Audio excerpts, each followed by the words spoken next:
Hey, this is a review of the Fishman Loudbox Mini. I bought this amp a few weeks ago. I'm very pleased with it. I think it's an excellent amp. I'm going to do something a little different. I'm going to give you my take on the amp right at the beginning and then kind of develop that during the course of the review. I think maybe that's a good idea. I think it's an excellent amp. Two things I would say about it. It's a very clean amp. I think if you're doing kind of Americana bluegrass, it's got an excellent acoustic sound, the sort of the Taylor guitar, Fishman, Martin guitar, clarity that you want. I think if you want more of the ambient singer-songwriter sound, I'd recommend a Boss or Roland acoustic amp, just because the way they tweak the sounds on those. But I think if you just like a really good, pure, pristine, natural acoustic sound, you're not going to get a better sounding amp than the Fishman Loudbox. The second thing I would say about it, the Mini is excellent, but it's $350 and you lose some of the features. And if you can afford it, I'd go up to get the one that's what is it, the Loudbox Pro or whatever, the one that's up a step, because I do think you miss some of the features by getting the Mini. But that's fine. It's still a good value for the money. But there are some features you might miss if you're expecting to play it out. So let me develop those points a little bit. This is the Fishman Loudbox Mini. You can see it there. There's my hand. It's pretty small. It's pretty loud. You know, it's a Mini. So like I said, this is I think the smallest of these Fishman Loudboxes, and they're excellent. I think the sound quality and everything is comparable right on up the series. You're just, by getting the Mini and saving some money, and also a smaller unit, you're saving some money, but you're also losing some of the features you might want, but still a good value for your money. Let's dig in a little bit there. You can see it's got two channels, an instrument channel that gain, loads sort of the EQ, some reverb and chorus, which is nice. And then it's got a mic channel. Now, right away, you'll notice the mic channel is not equipped to plug a second instrument into, whereas you see like a Boss, Roland, or some of the other amps. I think even on the bigger Fishman, the jack is capable of taking XLR or a 1/4-inch jack, and this one's not. That's an XLR, so that's one thing you miss. And it's got a master volume, and that's it. It's pretty bare bones.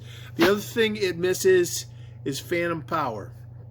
So I like phantom power, so that to me is a drawback, but like I said, it's small. One thing you do get up here is Bluetooth, which works great. Let's look at the Bluetooth a minute. It won't do Bluetooth at the same time as I'm filming, so but it works fine. You push it again and you hear that descending sound and it's off. So it's a good amp. Excellent amp. Like I said, there are a couple features I missed. You know, I kind of would want one with the XLR and 1/4-inch jack on each plug, so I can do two instruments or two mics.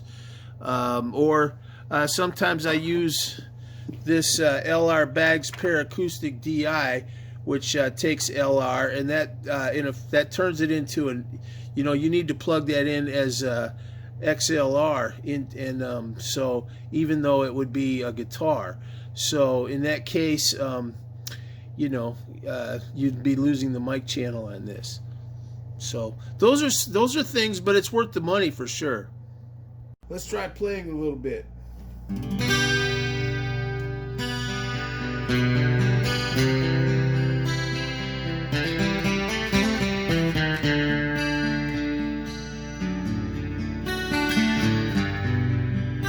Let's turn off the chorus.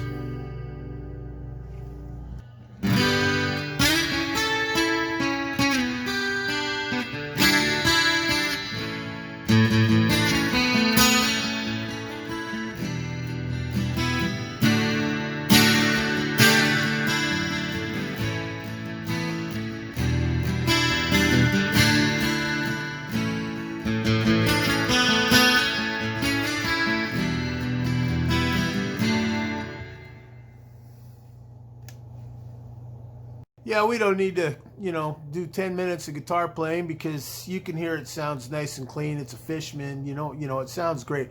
Like I said, I had some reverb and chorus on it. I would say it airs on the side of that really kind of clean acoustic. I think if you're doing anything like Peter, Paul and Mary, James Taylor, some of that stuff where you really want it to sound just like a straight up a good acoustic guitar, you can't beat a Fishman.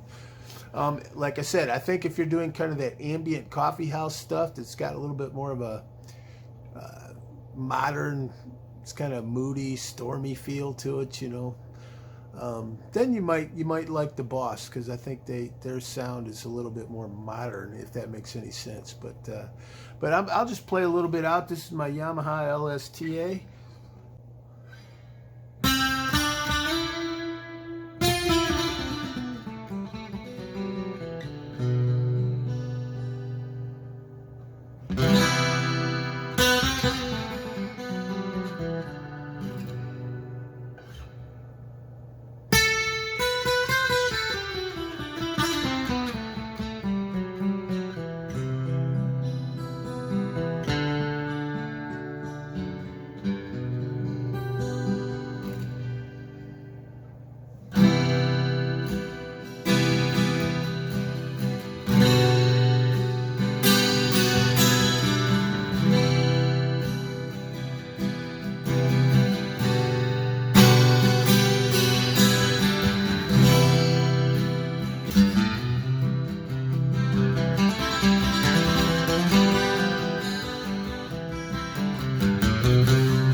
Yeah, it's a nice amp. It's a nice amp. It's a little small. It's bare bones. I'd go up the notch. That's if you're a serious player. But still, I mean, for what you're paying for it, and if you know what you're getting, it's a good amp. It's definitely worth $350. God bless you. Good night.